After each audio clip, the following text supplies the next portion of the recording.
ক্যাপ্টেন্সির issue নিয়ে অনেক কথা হচ্ছে, এটা আমাদের ভিতরে ওইরকম ম্যাটার করছে। বেশ কিছুদিন ধরে ভালো খেলছি না, এর মানে এ না যে আমরা খারাপ করছি। কন্টিনিউ ব্যাক টু ব্যাক অনেক খেলা আছে, সো এর ভিতরে হয়তো আমরা খুব ভালো একটা কামব্যাক করতে পারবো। Always challenging. আর আপনি যেটা বললেন যে সিচুয়েশনটা, একটা দেখেন যে আমরা যে টিমটা আছি, আমরা হয়তো বেশ কিছুদিন ধরে ভালো খেলছি না, এর মানে এ না যে আমরা খারাপ করছি কন্টিনিউ। আমার কাছে মনে হয় লাস্ট ইয়ার আমরা ওডিআইতে 2টা সিরিজ খেলেছিলাম, আমরা ওইরকম এনাফ সিরিজ খেলতেও পারিনি, যেহেতু আমাদের লাস্ট ইয়ার আমরা অনেক বেশি টেস্ট ম্যাচ খেলেছিলাম। সো আমার কাছে মনে হয় যে আমাদের যে ল্যাকিংসগুলো আছে আমরা সেটা নিয়ে ডিসকাস করছি, এবং আমরা যদি ব্যাক টু ব্যাক সিরিজ খেলতে পারি তাহলে আমাদের জন্য আরও বেটার হবে। কারণ একটা জিনিস দেখেন যে আমরা এখন একটা সিরিজ খেললাম, আবার 6 মাস পর একটা সিরিজ খেললাম, তখন আমাদের জন্য একটু ডিফিকাল্ট হয়ে যায়। সো আমার কাছে মনে হয় সামনে যে ওডিআইগুলো আছে, ব্যাক টু ব্যাক অনেক খেলা আছে, সো এর ভিতরে হয়তো আমরা খুব ভালো একটা কামব্যাক করতে পারবো।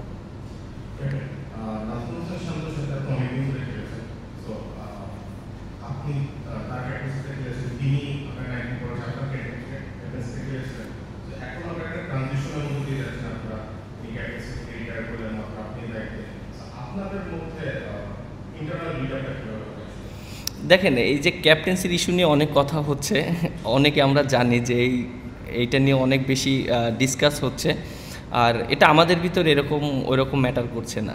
কারণ আপনি দেখেন যে অ্যাজ এ প্লেয়ার হিসাবে আমরা যখন খেলি আমাদের কাজ হলো টিমকে সাপোর্ট করা, টিম পারফরমেন্স করা।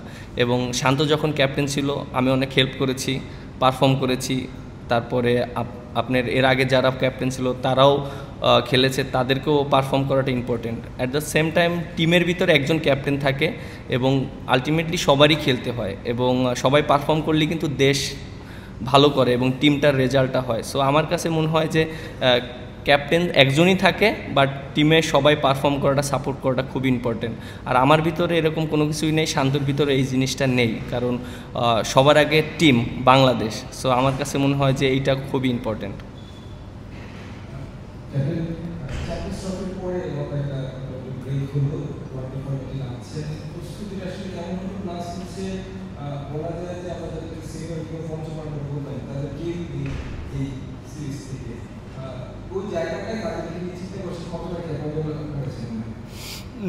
দেখেন, এটা আপনি যেটা বললেন যে সিনিয়র কোনো প্লেয়ারই নেই, এটা তো এর আগেও আমি বলেছি যে অবভিয়াসলি এটা অবশ্যই আমাদের কিছু সিনিয়র প্লেয়ার থাকলে অবশ্যই ভালো লাগতো। আর যেহেতু নেই, তাদের জায়গাগুলো কারা আসবে সেটা নিয়ে আমরা পরিকল্পনা করছি।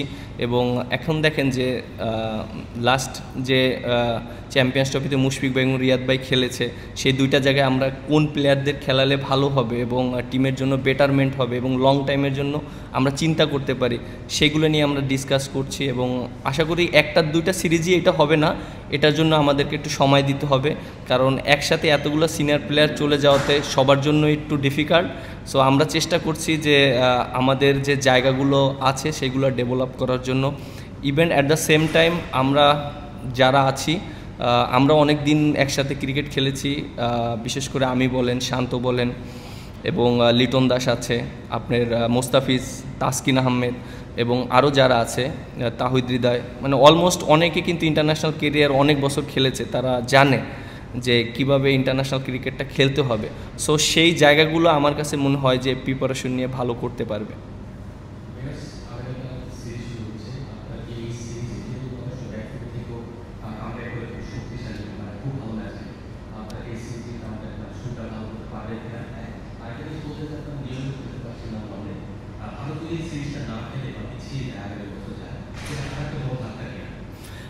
আপনি যেটা বললেন যে প্রত্যেকটা ম্যাচই অনেক ইম্পর্টেন্ট আমাদের জন্য, যেহেতু ওয়ার্ল্ড কাপে কোয়ালিফাই করাটা খুব ইম্পর্টেন্ট। আর আমার কাছে মনে হয় যে টপ 8 টিম মনে হয় কোয়ালিফাই ওয়ার্ল্ড কাপে সরাসরি খেলবে। সো আমরা এখন যে স্টেজে আছি আমাদের টার্গেটটা এটাই থাকবে যে আমরা যেন সরাসরি ওয়ার্ল্ড কাপ খেলতে পারি, এবং তার জন্য আমাদের যতগুলো ম্যাচ জিততে হবে এবং সিরিজ জিততে হবে, এটা খুব ইম্পর্টেন্ট, এবং র্যাঙ্কিংটা খুব ইম্পর্টেন্ট, টপ 8-এ থাকাটা। সো আমাদের আপনি যেটা বললেন, হ্যাঁ অবশ্যই এই সিরিজটা অনেক ইম্পর্টেন্ট, এবং ইম্পর্টেন্ট চিন্তা করে যদি আমরা প্রেশার নিয়ে ফেলি এটাও ডিফিকাল্ট।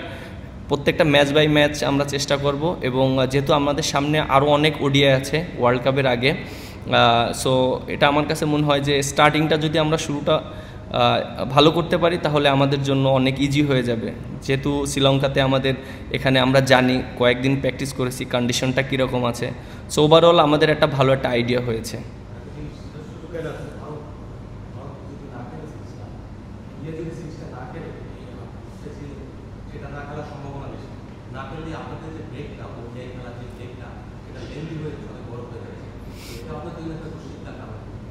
এখনও তো 100% কনফার্ম হয়নি, আমি জানি না, যতটুকু জানি এটা নিয়ে কথা চলছে। বাট যদি না হয় অবশ্যই একটা বড় ব্রেক হলে এটা একটা টিমের জন্য হ্যাম্পার হয়। বাট আমার কাছে মনে হয় যে যেহেতু নেক্সট ইয়ারে আরও অনেক ওডিআই ম্যাচ আছে, সো তার আগে আমাদের প্রিপারেশনগুলো আমরা নিতে পারবো এবং কোন জায়গায় কোন প্লেয়ারগুলো খেলবে সেটা মেন্টালিভাবে আরও স্ট্রংভাবে আমরা কামব্যাক করতে পারবো।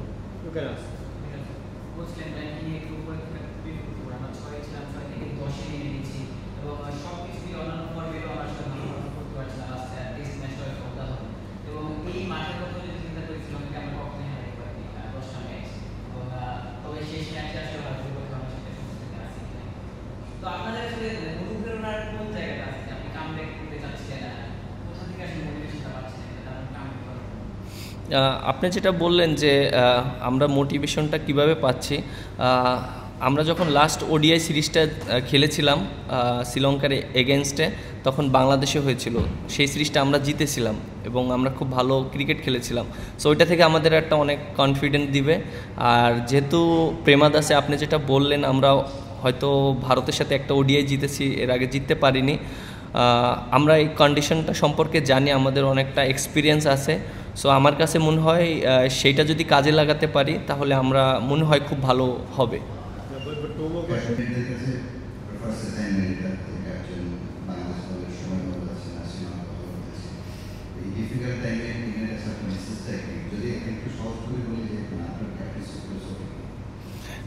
আপনি যেটা বলেন ডিফিকাল্ট সময়, যেটা আমি সবসময় দেখেন যে আমি যে পজিশনে ব্যাটিং করি সবসময় কিন্তু পেশার সিচুয়েশনে ব্যাটিংটা করি এবং বোলিংটাও কিন্তু পেশার সিচুয়েশনেই করতে হয়। সো আমার কাছে মনে হয় বাংলাদেশে আমি অনেক ম্যাচ খেলেছি যে পেশার সিচুয়েশনে হ্যান্ডেল কীভাবে করতে হয় সেটা মানে মাঠ থেকে অনেকটা অ্যাপ্লাইও করেছি। বাট যেহেতু আপনি যেটা বললেন যে আমি যে সিচুয়েশনে ক্যাপ্টেন্সিটা নিয়েছি বা টিমটাকে কিভাবে কি করব, আমার কাছে মনে হয় যে আমার যে ইন্টারন্যাশনাল এক্সপিরিয়েন্সটা আছে সেটাকে আমি কাজে লাগানোর চেষ্টা করব। এবং আমি মনে হয় অ্যাজ এ ক্যাপ্টেন যে ওডিআই ফরম্যাটে হয়েছি, আমি বাংলাদেশ টিমের প্রত্যেকটা ক্যাপ্টেনের আন্ডারে খেলেছি। সো এটা আমার জন্য একটা ব্লেসিং। বিশেষ করে বাংলাদেশের আপনি যদি বলেন মাশরাফি ভাইয়ের কথা বলেন, আপনি যদি তামিম ভাইয়ের কথা বলেন, এবং আরও যে আমি ওডিআই ক্যাপ্টেন যাদের আন্ডারে খেলেছি, আপনি লিটন দাস বলেন, একটা সিরিজে পেয়েছিলাম, শান্তর আন্ডারে খেলেছি। সো আমার কাছে মনে হয় তাদের এক্সপিরিয়েন্সটা আমি দেখেছি কাছ থেকে কিভাবে করতে হবে, কিভাবে নিজেকে ইউটিলাইজ করতে হবে। এবং আমি যেহেতু 8 বছর ইন্টারন্যাশনাল খেলেছি, এটাও একটা এক্সপিরিয়েন্স হয়েছে। সো ওভারঅল প্রেশার নেওয়ার মতন যে অ্যাবিলিটিটা আছে আমি মনে করি সেটা আমার এখন হয়েছে। হয়তো আরও অনেক আগে হলেও সেই জিনিসটা পারতাম না, বাট আশা করি সেই জিনিসটা আমি অ্যাপ্লাই করতে পারবো।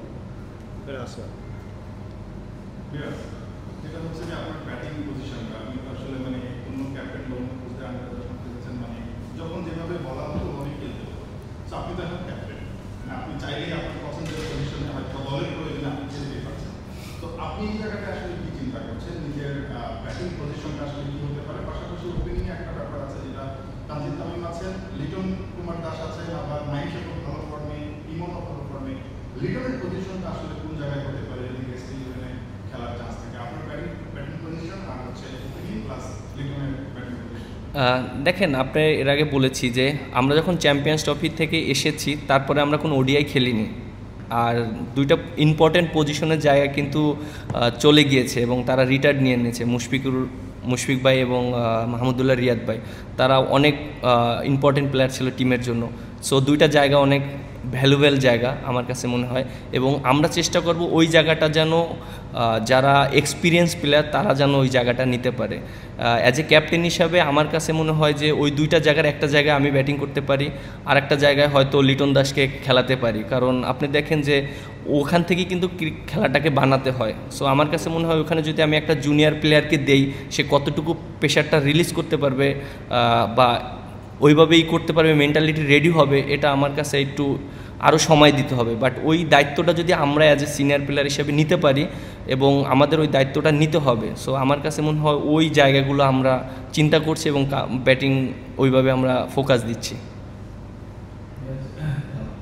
যদিও বাংলাদেশ লাস্ট সিরিজ জিতে দেশে জিতেছে এবং এই মাত্র আমরা একটা দেশে জিতেছে, সেটা ঠিক আছে, কিন্তু রিসেন্ট পাস্টে গত এক বছরে শ্রীলঙ্কার এই মাঠে পারফরমেন্স খুব ভালো হয়েছে, অস্ট্রেলিয়া ইন্ডিয়ার সঙ্গে তারা জিতেছে এবং সেটা মাথায় রেখে প্লাস উইকেট রেখেছেন কিনা সব কিছু মিলে যদি প্রতিপক্ষ শ্রীলঙ্কার সম্পর্কে বলতে চাই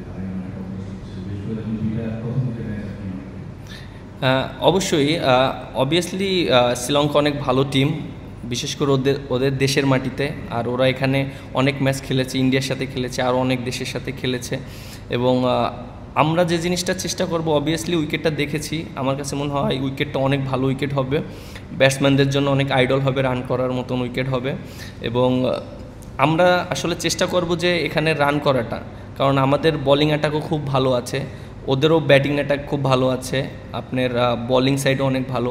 আমার কাছে মনে হয় যে দুই টিমের ব্যালেন্সটা খুবই ভালো, এবং আমরা যদি আমাদের পার্টিকুলার এরিয়াগুলো যদি আমরা কাজ করতে পারি, ইউটিলাইজ করতে পারি, তাহলে মনে হয় আমার কাছে ভালো একটা রেজাল্ট করা সম্ভব। আর যেহেতু আমরা এই মাঠে জিতিনি, অবশ্যই চেষ্টা করব যে ফার্স্ট ম্যাচটা আমাদের খুবই ইম্পর্টেন্ট, এবং আমরা যদি ফার্স্ট ম্যাচটা উইন করতে পারি তাহলে আমাদের সিরিজে আমরা এগিয়ে থাকবো।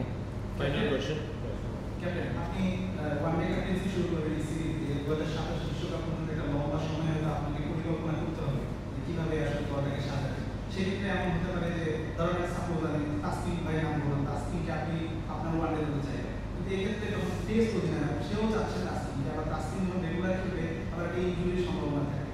এই যে দুই ফরম্যাটের দুই ক্যাপ্টেন, এইখানে কি এই জায়গাগুলোতে কাজ করা একটু ডিফিকাল্ট হয়ে যায় কিনা, এটা একটা প্রশ্ন। আর একটা প্রশ্ন, ক্যাপ্টেন হিসেবে ক্যাপ্টেন আপনি আসলে অনুপ্রেরণা কাকে? আপনি যেটা বললেন যে খেলাটা তো বাংলাদেশের খেলা হচ্ছে, আপনি ওডিআই খেলেন আর টেস্ট ফরম্যাট খেলেন, যখন আমরা খেলি দেশের হয়ে ক্রিকেট খেলি, সো এখানে এটা প্রত্যেকটা প্লেয়ারের উপর ডিপেন্ড করে যে আপনি কতটা ওয়ার্কলোড নিচ্ছেন এবং কতটুকু মেন্টালিভাবে আপনি খেলছেন। সো আমার কাছে মনে হয় এটা টিম ম্যানেজমেন্ট খুব ভালো টেক কেয়ার করে পেস বোলারদের, এবং তারা কতটুকু মানে এফোর্ট দিতে পারবে সেটা সবসময় ডিসাইড করা হয় এবং কিভাবে খেলবে। সো আমার কাছে মনে হয় না এটা কোনো হেডেক, এবং অ্যাজ এ ক্যাপ্টেন হিসাবে আমরা এটা কখনো চিন্তা করি না যে কে টেস্ট খেললে খারাপ ইনজুরিতে পড়লে আবার ওডিআইতে খেলতে পারবে কি না।